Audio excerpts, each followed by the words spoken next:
আপনি একটু পরে মারা যান, কালকে এই মুহূর্তে আপনার ঘরে বিভিন্ন জন বলা বলি করবে, আহারে ও এইটা করছে, ও গতকালকে বাজারে গেছিল এই টাইমে। পরের দিন বলবে আহারে ও এই শীতের কাপড়টা পরতো। তৃতীয় দিন বলবে ও আসলে এই সেই।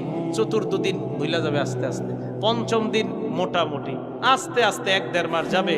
গতি পৃথিবীর মতো চলতে থাকবে, আকাশ আকাশের মতো থাকবে, বাতাস বাতাসের মতো থাকবে। আপনার বন্ধু টন্ধু যারা যার যার কর্মস্থানে সে মতোই করবে, কিন্তু আমি আপনি কবরে থাকতে হবে। এটাই চূড়ান্ত বাস্তবতা। ইমানদারকে যখন বলবে আমি ইমানদারকে সত্যায়ন করলাম, আমার ইমানদার বান্দা যা বলছে সত্য কথা, এই কথা বলার পর আল্লাহ বলেন আফরিশুহু মিনাল জান্নাহ, আমার ইমানদার বান্দাকে কবরের মধ্যে দুনিয়ার মানুষ 3টা পাতলা কাপড় দিয়ে পাঠাইছে।